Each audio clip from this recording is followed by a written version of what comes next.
asalaamaaleykum mbokki internet du Témoin Web TV bienvenue dans votre émission ça nous intéresse ñëwati nañ fii ak yéen ak beneen invité yéen ñi baaxoo di suivre seen chaîne Témoin Web TV journal Le Témoin mais également suñu site www.letémoinweb.sn tey nag ñu am benn invité son nom monsieur Abdou Khadre Diokhane nekk secrétaire national adjoint du PDS chargé des industries et des mines membre du FNCL membre également et participe également sur beaucoup de mouvements yi nga xamante ne c'est des mouvements de soutien à Karim Wade monsieur Diokhane nuyu. waaw salaamaaleykum monsieur Top maa ngi lay ziar di la nuyu. à travers yow ma nuyu rédaction Témoin Web TV yëpp di leen ziar bu baax di nuyu aussi tout le sénégalais bi nga xamante ni tey jii ak aussi tous les militants et militantes du Parti démocratique sénégalais et des mouvements de soutien du frère président Karim Wade maa ngi leen di ziar bu baax. D'accord comme ni ma ko waxee yow vous êtes secrétaire national adjoint du PDS chargé des industries et des mines de l'industrie pardon et des mines tey. ñu jógee ci élection locale dimanche bi ñu génn yow ban jàngat nga ci am en tant que membre du PDS en tant que voilà jeune acteur politique. waaw d'abord di sant yàlla dans le sens où sénégalais yi nga xamante ni ñoo dem nañu massivement je veux dire surtout la classe jeune voter pour def ay changements ci gox-goxaan yi et mu nekk lu am solo vraiment dañu ko war a saluer parce que loolu mooy li nga xamante ni mooy victoire bi ci am je pense que le peuple sénégalais a gagné encore une fois. mais concernant ñun ci suñu parti je pense que li ñu ci mën a wax rek mooy suñu duggee ci waxtaan bi dinañ ci gën a leeral on a perdu beaucoup de communes yoo xamante ni gagné woon nañ ko au nom du PDS en 2014 ba léegi bi ñu ko gagné mais aussi dafa am ay jàngat yu ci am yu bëri yoo xamante ni je pense que yomb na justifier parce que de 2014 bi ñu koy gagné on venait juste de perdre le pouvoir en 2012 effectivement. waaye léegi bi ñu perdre pouvoir bi 2 ans après on a eu les élections jusqu'à présent boo xoolee il y avait le PDS encore avec sa grande famille avec beaucoup de responsables yoo xamante ni tey jii ils étaient là-bas dans ce parti nga xamante ni amoon nañu encore lu mu dee mën nañu maintenir ce qu'on dit un peu dans les locales tey jii loolu moo waraloon ñu amoon presque 100 et quelques communes yu ñu gagné woon mais tey on est presque sur une vingtaine 27 am na résultats yi war a génn encore une fois yu war a génn officiellement mais soo xoolee d'une manière statistique c'est un parti sans aller dans une coalition boo xamante ni tax na ñuy wax coalition parce que am nañ coalition on a des alliés mais li ñu gagné si pourcentage ak départ yu ñu am depuis boobu ba léegi si lépp nag mu nekkoon politique boo xamante ni le président Macky Sall mu ngi ko doon def pour réduire le PDS te mënu ko ndax ba tey jii le PDS reste dans le cœur des Sénégalais ak aussi beaucoup de militants qui n'ont pas été bien informés mu nekk loo xamante ni c'est un problème boo on va résoudre sur la communication que le PDS était dans la coalition Wallu Sénégal et vraiment ça a failli ba Sénégalais yu bëri bon ils n'ont pas pu comprendre le PDS dans ces élections ba ils ont voté ailleurs mais l'essentiel ce qui est important on est dans le paysage politique on existe te gagné nañu ay gox yu am solo Diourbel gagné nañ ko Pikine gagné nañ ko ba tey jii ñoom bëgg nañ ko sàcc ba di ko jox Timbo te ñun on a gagné donc tey jii dinañ ci gën a ñëw ndax aujourd'hui même la coalition Wallu dans Pikine dina def un point de presse pour crier au vol de cette victoire de Timbo kon yooyu yëpp rek moo lay wan ne jàngat boobu lañ ci am du tee nag dinañ ci defaat ay jàngat yu gën a xóot ci fan yi di ñëw xam exactement aussi ban xar kanam la ñu war a taxawal PDS ci gox yi. surtout loolu ñun noté également toujours dans ce siège PDS est-ce que tamit c'est pas le moment pour le PDS ngeen xoolaat redorer blanc bi comme on dit xool ban discours politique ngeen di comment dire proposer à cette masse jeune parce que léegi jeunes yi ñu ngi intéressé wu de plus en plus dans la politique. waaw discours bi ñuy jaay Sénégalais yi mooy bi nga xamante ni tey jii mooy ñu mel ni man ak ñeneen ñi nga xamul ñoo xamante ni c'est des jeunes qui sont prêts engagés di ànd ak le frère président Karim Wade dans ce projet ndax tey jii boo xoolee en 2019 le candidat du parti c'est Karim Wade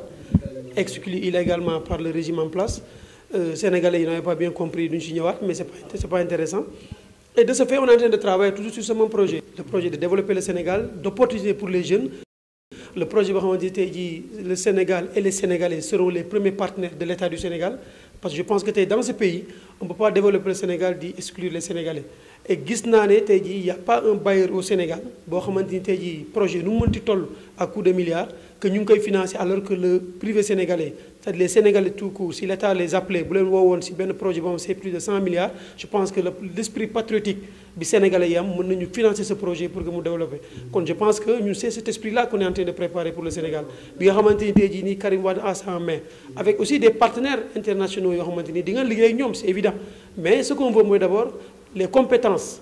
jeunes Sénégalais yi nga xamante ni c'est l'avenir de demain ak ressources yu ñu yor yëpp ñu gis seen bopp ci liggéey bi. gis seen bopp ci état bi gis seen bopp aussi ci réew mi ni muy doxee et te loolu ñun on prend acte beaucoup ndax tey boo xoolee le PDS am na jeunes yu bëri yu nekk sur les responsabilités au niveau du parti peut-être ñu bëri xamaguñ leen man maa ngi nii ak ñeneen ak ñeneen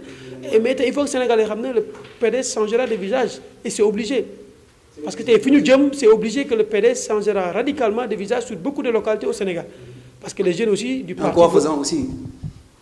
en donnant des responsabilités de parti dans les localités. Et je pense que le parti l'a déjà fait. Je suis dans le secrétaire national, je suis membre de la FNCL. Il y a d'autres jeunes qui ont au niveau local, nous parti. C'est juste qu'il doit prendre le courage en main pour liguer le parti et défendre le projet que le candidat a. Votre principal souci, il y a un PDS, comme nous l'avons naturellement, est-ce que ce n'est pas Karim Wade aussi? Comme on dit, la politique, elle ne peut pas se faire à distance. Karim, mënul toog Doha, fële ca Qatar, comment dire, diriger le PDS à distance, di génne ay communiqué. Est-ce qu'il n'est pas temps aussi moom mu ñëw sur le terrain, ça passe ou ça casse, ñëw affronter Macky après. Mais xam nga tey jii sa venue est obligatoire, c'est-à-dire lu war a am la. Et loolu je pense que il est en conscient xam na ko te je pense que le moment venu il sera à Dakar. Mais le problème qui se pose mooy avant loolu da ngeen ni bu leen fàtte ne aussi il faut que mu leer Sénégalais yi c'est toute une injustice qui est encore sur son dos. doomu Sénégal la bu état du Sénégal jël ay pouvoir de l'état sacrifier ko pour avenir politique am. Et là, c'est un combat qu'on n'a pas encore gagné avec l'État du Sénégal. Bien vrai qu'on l'a gagné un peu partout dans le monde. Parce que là où la justice est bien dite, je veux dire, Karim Wade a gagné l'État du Sénégal parce qu'il y a un recours. Donc, nous, l'idée, c'est des combats républicains qu'on a fait et que Karim Wade l'a fait. L'air du Sénégalais que lui, il n'a rien fait. Macky Sall est en train d'utiliser la force du pouvoir pour contrer ce Loubari. Mais là, le passé, l'idée, c'est moi, comme nous l'avons dit, lui, personnellement, s'il a toujours envie, et je sais qu'il a envie, parce que nous avons liggéey ce projet pour développer le Sénégal avec nos partenaires, mais surtout avec les fils du Sénégal, la corruption, la guerre, aussi la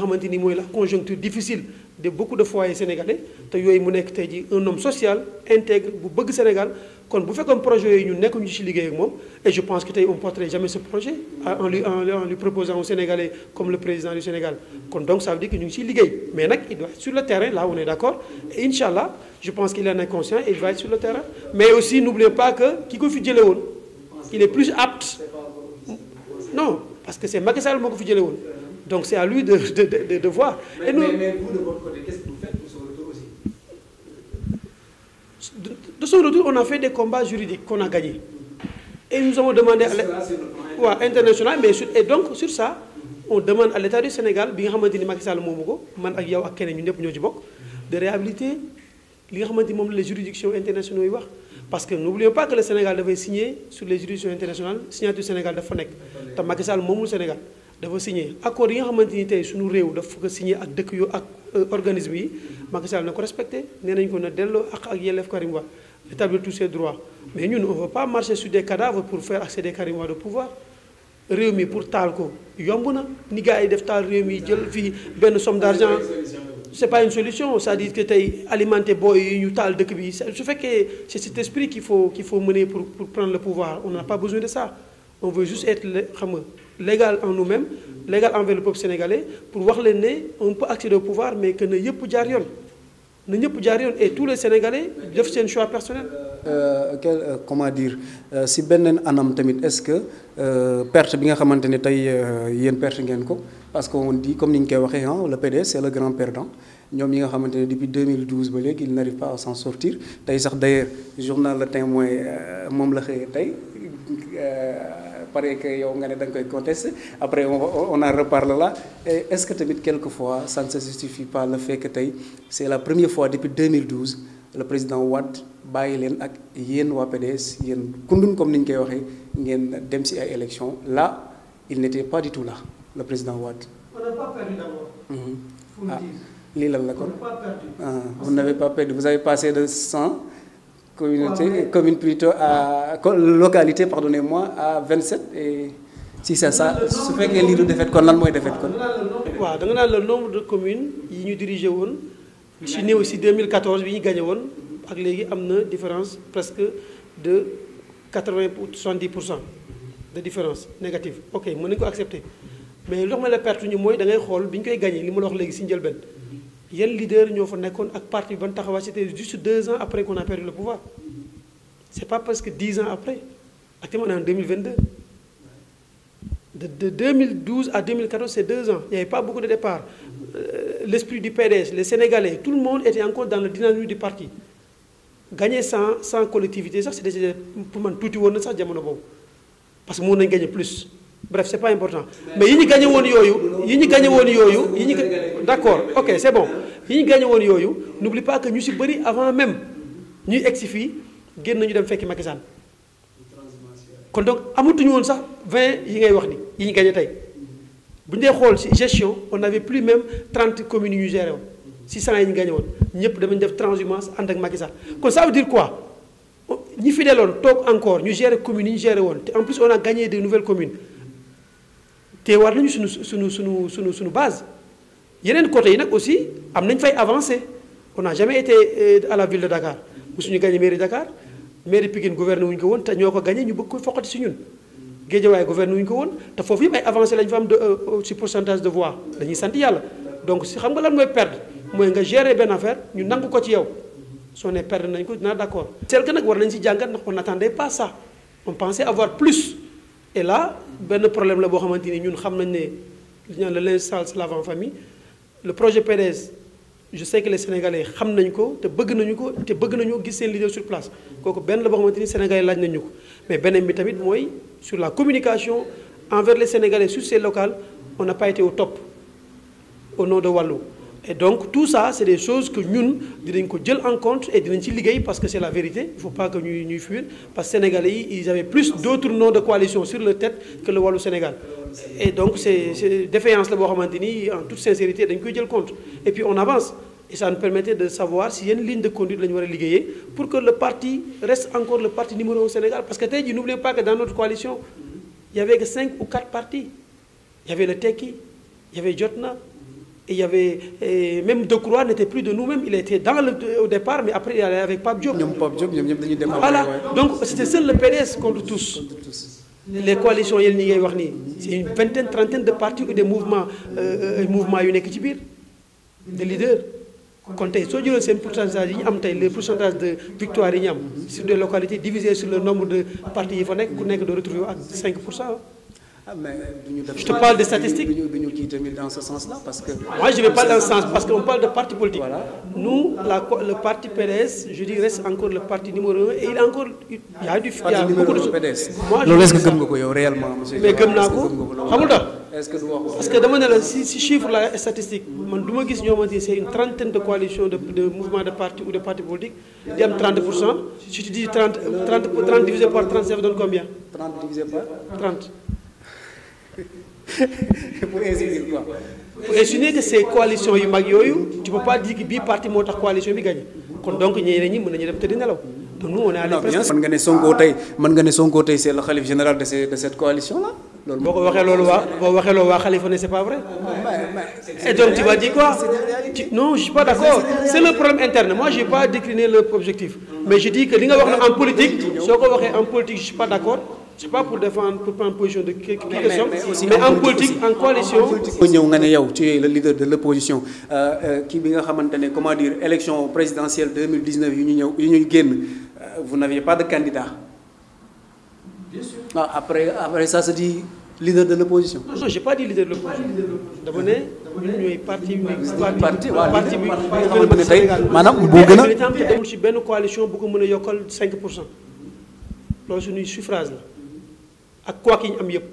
moo tax ñu ne la ñun on a un parti fort mais c'est dañ ko war a defaraat xam nañ ne may jafe-jafe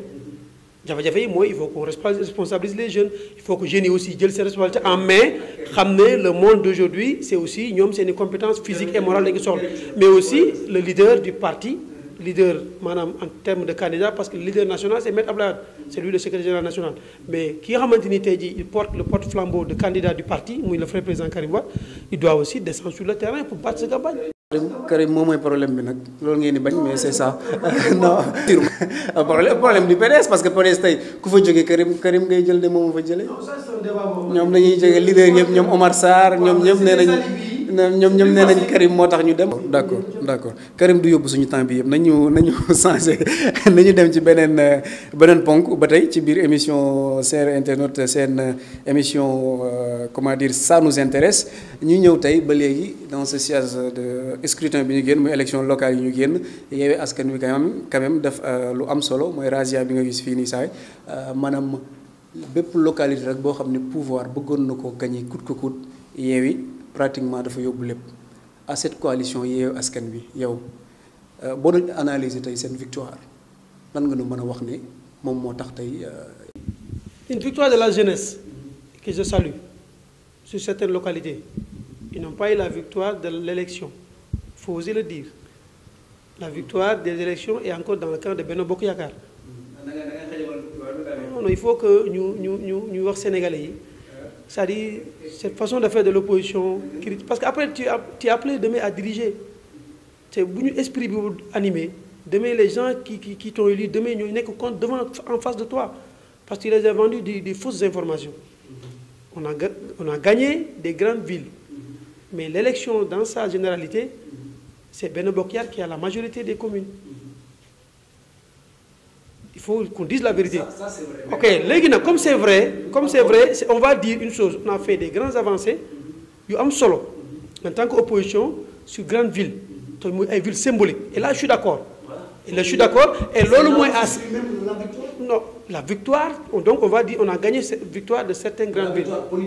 Politique sur certaines grandes villes. Loolu mu nekk lu am solo lu ñu rafetlu. loo xamante wax naa la ko léegi mooy. d'accord ñu ñëwaat ci yow léegi nga ne yow yaa ngi au niveau de temps bi xam naa ne mu ngi dem yaa ngi au niveau de la diaspora également au niveau de la banlieue Kër Massar cette zone là concrètement lan.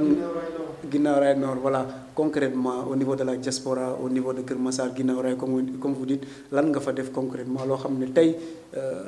mën na permettre de l'espoir à ces. Non man personnellement j'ai pas fait. Dans le sens où du ma fa responsable du parti de base di ko dama ne la damay jàppale su mes frères sœurs yi yor responsable du parti bi dans ces localités pour ñu mën a am ndam fu ma jàpp ne mën naa ci dugal suma kàddu wala ma wax ci wala ma dox ci pour qu'on puisse avoir une base assise dans cette localité je le ferai. C'est ça mon objectif mais personnellement aussi j'ai mes projets politiques comme ni ma ko waxee servir mon pays mais aussi bañu ma ci dara ragalu ma ci dara et le moment venu les Sénégalais seront édifiés l'essentiel mooy que je sais que en cette période bi ñu nekk nii les ambitions sont claires il faut que jeune bu ci nekk jël ses responsabilités savoir que fi ñu jëm ak loo war a am aussi c'est à toi de nga war a xeex pour mën a am loolu et on le fera fi nga xamante ni jàpp nañ suñu ko defee le parti va y trouver son compte et les Sénégalais vont y trouver leur compte. D'accord, pour finir votre mot pour Sénégalais yëpp lan ngay wax Sénégalais yi et votre mot également pour ces nouveaux élus. di leen ñaanal d'abord jàmm que ñu réussir parce que surtout c'est le pari des jeunes et vraiment dama ci bëgg muy ñu nekk Yewwi ñu nekk Wallu même surtout ñu nekk Benno Bokk Yaakaar aussi c'est des jeunes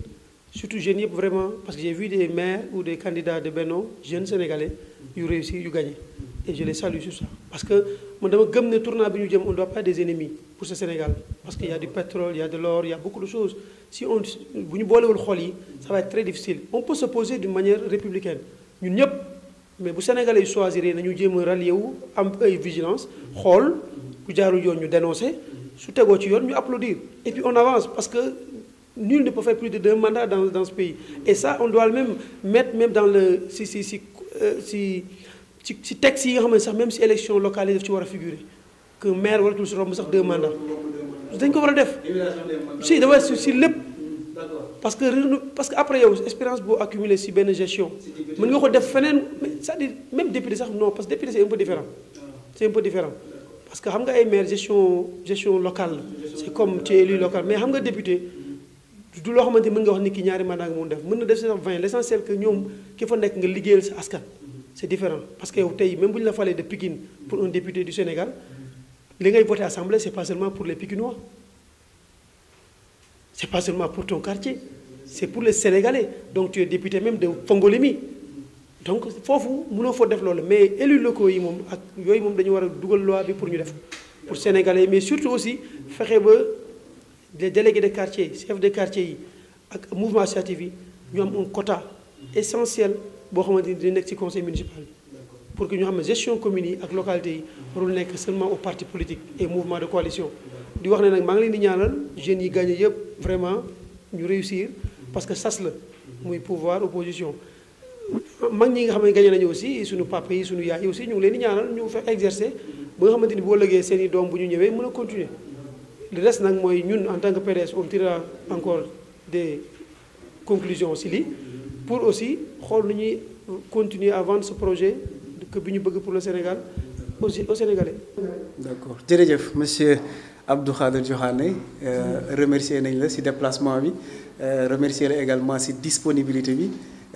Amis internautes, comme nous l'avons dit, nous étions avec Abdou Khader Diokhane du PDS